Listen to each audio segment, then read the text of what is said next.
গরমে একেবারে নাভিশ্বাস উঠছে। বিশেষ করে যারা প্রতিদিন আমরা বাড়ির সকলের খেয়াল রাখতে গিয়ে অনেকক্ষণ রান্নাঘরে থাকি, তাদের অবস্থা তো বলায় মানে ভাষায় প্রকাশ করা যাবে না, এরকম অবস্থা। আজ আমি গরমে গ্যাস এবং আপনার সময় কম লাগবে অথচ হেলদি, গরমে বাড়ির সকলের পেট ভালো থাকবে, সেই রকম একটা থালা শেয়ার করব আপনাদের সাথে, লাঞ্চের থালা। নমস্কার বন্ধুরা, ওয়েলকাম টু কুকিং উইথ ইচ্ছে। তাহলে চলুন আমরা রেসিপি বানানো শুরু করি। এখানে আমি এক বাটি চালকে ভালো করে ধুয়ে নিলাম, আর এটাকে জলটাকে বদলেই চালটাকে ভালো করে ধুয়ে নিতে হবে, যাতে চালের মধ্যে কোনো রকম নোংরা না থাকে। তারপর কয়েকটা ধুয়ে নেওয়া আলু নিয়েছি। এই আলুগুলো এখন আমি এরকমভাবে কেটে নিচ্ছি মাঝ বরাবর। আলুগুলো নিয়ে নেওয়ার পর এখন আমি হাঁড়ির মধ্যে দিয়ে দেব পরিমাণ মতন জল ভাতটা বসানোর জন্য। তবে আমি এখানে এক বাটি চাল নিয়েছি, আপনারা পরিমাণে যেমন চাল নিচ্ছেন সেইভাবেই কিন্তু এখানে জলটাকে দিতে হবে, মানে ভাতটার চালটা যেমন সেদ্ধ হয় সেই পরিমাণে নিতে হবে। আমি যেহেতু নর্মাল সেদ্ধ চাল নিয়েছি তাই জলটা একটু বেশি পরিমাণে এখানে দিতে হবে, তাই আমি বেশি পরিমাণেই প্রথমে জল দিয়ে দিলাম। আর তারপর ওই চালটা আমার ভেজানোও থাকলো। এদিকে কুকারের মধ্যে আমি নিয়ে নিচ্ছি মুসুর ডাল, আগের থেকে ভিজিয়ে রেখেছিলাম সেটা। এই মুসুর ডালটার মধ্যে আমি এখন দিয়ে দেব পরিমাণ মতন জল, কেননা ডালটা আমি সেদ্ধ করব প্রথমে, তারপর এটা দিয়ে কি বানাবো একটু পরেই আপনারা বুঝতে পারবেন, যা গরমে শরীরকে সুস্থ রাখার জন্য একেবারে আদর্শ। দিয়ে দিচ্ছি পরিমাণ মতন হলুদ, নুন, তারপর এটাকে সেদ্ধ করতে বসিয়ে দেব। এদিকে আমাদের চালটা বেশ আধ ঘন্টার মতো ভিজে গেছিলো, আর জলটাও মোটামুটি হালকা গরম হয়ে গেছিলো। এখন চালটা এর মধ্যে দিয়ে, আর তার সাথেই আমি দিয়ে দেব আমাদের যে আলুগুলো রেখেছিলাম সেই আলুগুলো। তারপর ভাতটাকে সেদ্ধ করতে বসিয়ে দেব। তবে এই ভাত সেদ্ধ হওয়ার জন্য প্রথমে 10 মিনিট আমি চালটাকে সেদ্ধ করব, তারপর গ্যাসটাকে বন্ধ করে মোটামুটি 15 মিনিট রাখবো। সেই স্টিমেই আমাদের ভাতটা অনেকটাই হয়ে যাবে।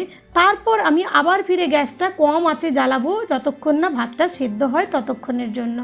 ওদিকে আমাদের ডালটাতে মোটামুটি 2-3টে সিটি হয়ে গেছে, একটা হাই ফ্লেমে আর লো ফ্লেমে দুটো।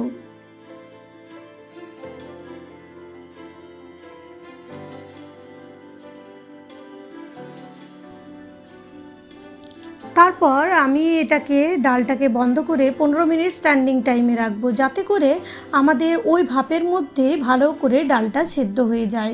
এটাতে কী হবে, গ্যাসটা সেভ হতে থাকবে। তারপর একটা আম নিয়ে নিয়েছি, আর আমটার খোসা ছাড়িয়ে বীজগুলো বাদ দিয়ে ছোট ছোট টুকরো করে আমি কেটে নেব। তবে আপনারা চাইলে বড় টুকরোও রাখতে পারেন, বা লম্বা যেরকম আলু ভাজা হয় সেরকম লম্বা লম্বাও রাখতে পারেন। কিন্তু ওই যে বললাম প্রথমেই যে আমি চাইছি যাতে পেটটাও ভালো থাকে, এই গরমে তেলটাও কম লাগে, আর ওইদিকে যেন গ্যাসটাও সেভ হয়। কারণ বুঝতেই পাচ্ছেন এখন সেই গ্যাসের কথা বলতে গেলে মাগ্গাগন্ডার বাজার বলতে হয়। একেবারে মানে গ্যাসের যেরকম অবস্থা হয়ে দাঁড়িয়েছে, অনেক জায়গায় তো শুনছি গ্যাসের নাকি বুকিংও নিচ্ছে না এখনও অবধি। তাই চেষ্টা করতে হবে গ্যাসটা যাতে ভালো করে আমাদের সেভ করা যায়। তাই চেষ্টা করছি এই সময়টাতে বিশেষ করে সবজির টুকরোগুলোও যেন ছোট ছোট টুকরো করে কাটা হয়, যাতে করে গ্যাসটা সেভ হয়। আর সত্যি কথা বলতে ভেবে দেখবেন, একদিন অদূর ভবিষ্যতে যখন আমাদের পরবর্তী প্রজন্মরা পৃথিবীতে থাকবে, তখন কিন্তু এই প্রাকৃতিক উপাদানগুলো শেষ হয়ে যাবে। তাই আমাদের সবসময় সচেষ্ট হওয়া উচিত যাতে এই সমস্ত এই যে গ্যাস, ইলেকট্রিসিটি, এগুলো আমরা যতটা কম ব্যবহার করতে পারি ততই কিন্তু পরবর্তী প্রজন্মের ক্ষেত্রে আমাদের যথেষ্ট কাজে দেবে। যাই হোক, কথা বলতে বলতে আমাদের আমটা খুব সুন্দর কাটা হয়ে গেছে, ধুয়ে নেব 2-3 বার জলটাকে বদলে। আর এদিকে আমাদের ডালটাও কিন্তু এই সময়ের মধ্যে ভালো করে সেদ্ধ হয়ে যাবে। তারপর যখন দেখব ডালটা খুব সুন্দরভাবে সেদ্ধ হয়ে গেছে, তখন এই ডালটা যখন এইরকম ঘনত্ব চলে আসবে, তখন এবার আমরা চলে যাব ডালটাকে ছোঁক লাগানোর জন্য। দেব সর্ষে আর শুকনো লঙ্কা। ঝালটা যদি একটু বেশি খেতে চান, শুকনো লঙ্কার পরিমাণটাকে কিন্তু অল্প একটু বাড়িয়ে দিতে হবে। আমি ঝালের জন্য না, জাস্ট ফোড়নের জন্য এখানে ব্যবহার করেছি লঙ্কাটা। তারপর যখন দেখবেন ফোড়নের খুব সুন্দর একটা ঘ্রাণ বেরিয়ে এসছে, তখন এর মধ্যে কেটে রাখা আমগুলো দিয়ে আমগুলোকে হালকা আমি ভাজা ভাজা করে নেব। আমি এমনভাবে এই ডালটা করব যাতে করে আমটা গলেও না যায়, আমের অস্তিত্বও থাকে, অথচ খেতে খুব সুন্দর একটা ভালো মুখে ফিলিংসটা আসে। আর এর মধ্যে আমের মধ্যে অল্প একটু হলুদ আর অল্প একটু নুন দেব। ডালের মধ্যে তো অলরেডি আমাদের নুন হলুদ সমস্ত কিছু দেওয়াই আছে। তারপর অল্প ভাজা ভাজা হতেই ডালটা এর মধ্যে আমি ঢেলে দেব। আর তার সঙ্গেই ডালের যে পাত্রটা আছে, মানে কুকারে যেহেতু করেছি, কুকারে ধুয়েও অল্প জল দিয়ে এটাকে মোটামুটি ওই 4 মিনিটের মতো মিডিয়াম ফ্লেমে ফুটিয়ে নেব। 4 মিনিট পরে ঢাকনা খুললেই দেখতে পাবেন যে আমগুলো সেদ্ধ হয়ে গেছে অথচ গলেনি। এই অবস্থাতেই কিন্তু গ্যাসটাকে বন্ধ করে অল্প একটু চিনি, যেহেতু আম সেহেতু চিনিটা আমি দেবো টেস্টটাকে ব্যালেন্স করার জন্য, অল্প 2-3 দানার মতো। আপনারা চাইলে চিনিটাকে কিন্তু অ্যাভয়েডও করতে পারেন। ব্যাস রেডি হয়ে গেল আমাদের গরমে যারা রোদে বাইরে বেরোচ্ছেন, দীর্ঘক্ষণ কিচেনে থাকছেন, তাদের জন্য, শরীর ভালো রাখার জন্য এবং লু থেকে বাঁচার জন্য একটা দুর্দান্ত খাবার আম ডাল বা টক ডাল। এই গরমে যার থেকে আদর্শ খুব কম খাবার আছে যা আমরা লাঞ্চের থালিতে পরিবেশন করতে পারি। এরপর বানাচ্ছে যে রেসিপিটা, সেই জন্য আমার লাগবে বেগুন।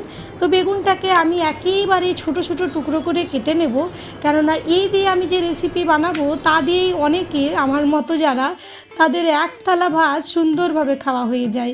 এই রেসিপি বানাতে সময়ও লাগে না, আর শুকনো গরম ভাতে এই রেসিপিটির জুড়ে মেলা একেবারেই ভার। চলুন, বেগুন আমাদের কাটা হয়ে গেছে, এরকম টুকরো করে কেটে নিয়েছি। বেগুনটা আমি অলরেডি একবার ধুয়ে নিয়েছিলাম, তবুও আরও ভালোভাবে একবার ধুয়ে বেগুন থেকে যে জলটা থাকবে, অতিরিক্ত জলটা ভালো করে আমি ঝরিয়ে নেব, যাতে করে আমাদের যখন আমরা এটাকে রান্না করব তখন বেগুনের মধ্যে যেন অতিরিক্ত জলটা না থাকে, সেই জন্য। তারপর কড়াইটাকে ভালো মতো গরম করে আমি এখানে নিয়েছি শুকনো নিম পাতা। আপনাদের কাছে ফ্রেশ নিম পাতা থাকলে এই রকমভাবেই ফ্রেশ নিম পাতাটাকেও কিন্তু ভালো করে একটু ঝুড়ো ঝুড়ো করে নিতে হবে। মানে কড়াইয়ে এরকমভাবে করে নিলে কি হয়, নিম পাতাটা যখন আপনারা নিম বেগুনের মধ্যে দেবেন, মানে আমি বানাচ্ছি নিম বেগুন, তো নিম বেগুনের মধ্যে দিলে না খুব সুন্দর বেগুনের মধ্যে এই নিম পাতাটা গায়ে একেবারে এঁটে যাবে। তাই এইরকমভাবে প্রথমে শুকনো অবস্থাতে এগুলোকে এমনি গুঁড়ো গুঁড়ো করে তুলে রাখতে হবে। তারপর এই কড়াইয়ের মধ্যে আমি সর্ষের তেল দিচ্ছি। যেহেতু এটা বাঙালি রান্না, নিম বেগুনটা আমাদের বাঙালি স্টাইলে বানাচ্ছি, তাই আমি একেবারে সর্ষের তেলেই রান্নাটা করব। তেলটা ভালো মতো গরম হলে বেগুনগুলো দিয়ে দেবো, যেগুলো অলরেডি আমরা জল ঝরিয়ে রেখেছি সেগুলো। বেগুনের মধ্যে দেব অল্প একটু হলুদ আর অল্প একটু নুন পরিমাণ মতো। তারপর ওই মোটামুটি মিডিয়াম ফ্লেমে 4 মিনিটের বেশি কিন্তু এটাকে রাখা যাবে না, তাই নেড়ে চেড়ে 4 মিনিটের জন্য এটাকে ঢেকে রাখবো, যাতে এই বেগুনটা শুধুমাত্র সেদ্ধ হয়, গলে যাতে না যায় সেই রকমভাবেই কিন্তু বেগুনটাকে আমাদের ফ্রাই করে নিতে হবে। এদিকে আমাদের ভাতটাও হয়ে গেছিলো।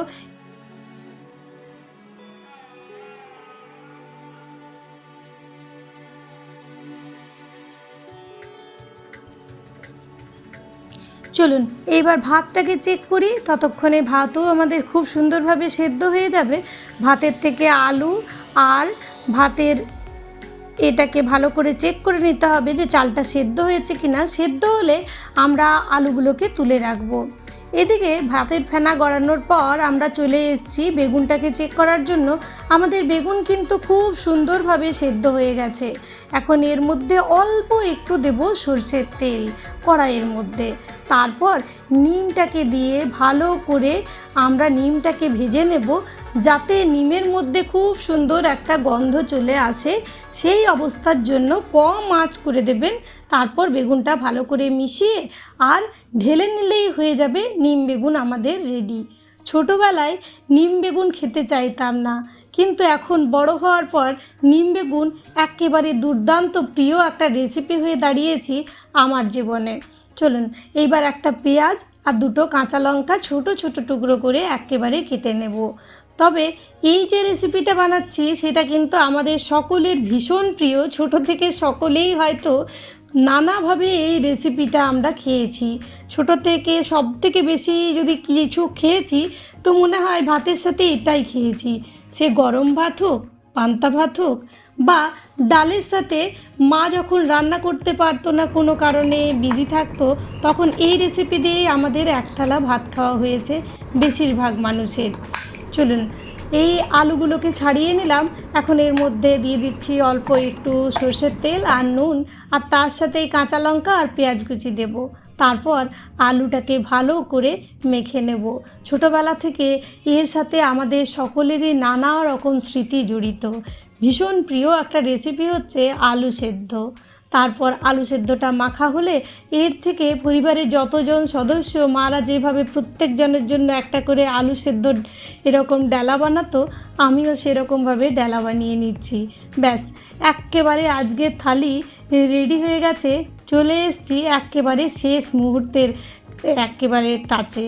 চলুন, আমাদের রেসিপির এই থালিটা বানাতে একেবারেই সময়ও লাগলো না। দেখুন, এখন আমি অল্প একটু পাঁপড়কে ভেজে নেব, যাতে করে খাওয়ার সময় একেবারে সমস্ত রকমভাবেই সমস্ত কিছু শরীরে যায়। অল্প একটু ফ্যাটও কিন্তু শরীরের জন্য দরকার, তাই হালকা একটু ভাজা আমি করে নিলাম, যাতে সমস্ত কিছুই থাকে। প্রোটিন থেকে কার্বোহাইড্রেট, ফাইবার সমস্ত কিছুই আমাদের শরীরে কিন্তু দরকার প্রতিনিয়ত। তাই চেষ্টা করলাম একেবারে হেলদি থালি বানাতে, যা গরমে পেটকেও আরাম দেবে, আর যেভাবে রান্না করলাম তাতে গ্যাসটাও অনেকটা সেভ হলো।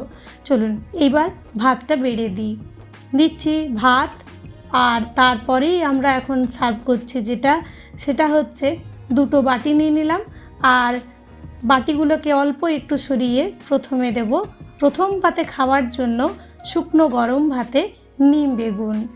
আমার তো এই রেসিপিটা দিয়েই আজকের সমস্ত ভাত খাওয়া হয়ে যাবে, কিন্তু বাড়ির সকলের জন্য যেগুলো আরও বানিয়েছি সেগুলোও চলুন থালায় সাজিয়ে নিই। দেব আলু সেদ্ধ, যেটা আমরা ভাজি নিয়েছি সেটা, টক ডাল। এই টক ডাল খেতে আমার বাড়ির সকলেই ভীষণ ভীষণ ভালোবাসে। টক ডাল যারা লুতে মানে দীর্ঘক্ষণ রোদে থাকছেন বা গরমে থাকছেন, তাদের লু কাটানোর জন্য কিন্তু একেবারেই আদর্শ। পেঁয়াজটাও আমি আলু সেদ্ধর মধ্যে এই জন্যই দিয়েছি, কেননা লু কাটানোর জন্য কাঁচা পেঁয়াজ কিন্তু ভীষণ ভীষণ উপকারী, তাই আমি আলু সেদ্ধর মধ্যে কাঁচা পেঁয়াজ ব্যবহার করেছি। আপনারা চাইলে যদি কাঁচা পেঁয়াজটাকে অ্যাভয়েড করতে চাইছেন, তাহলে পেঁয়াজটাকে হালকা একটু তেলে ফ্রাই করে নিতে পারেন, কিন্তু কাঁচা পেঁয়াজের মধ্যে লু থেকে বাঁচার উপাদান রয়েছে, তাই আমি কাঁচা পেঁয়াজ ব্যবহার করেছি। চলুন, টক ডালও দেওয়া হয়ে গেল। এবার বাকি রইল শুধুমাত্র অল্প একটু পাঁপড় ভাজা, সেটা দিলেই আমাদের থালি একেবারে রেডি হয়ে যাবে। কেমন লাগলো গরমে পেটকে সেভ করার জন্য, মানে পেটে সুস্থ থাকার জন্য এবং গ্যাসকে সেভ করার জন্য এই থালিটা অবশ্যই কমেন্টে জানাবেন। ভালো লাগলে লাইক, শেয়ার, সাবস্ক্রাইব করে সাথেই থাকবেন। ধন্যবাদ ভিডিওটা ফুল ওয়াচ করার জন্য। সবাই ভালো থাকবেন, সুস্থ থাকবেন। ধন্যবাদ।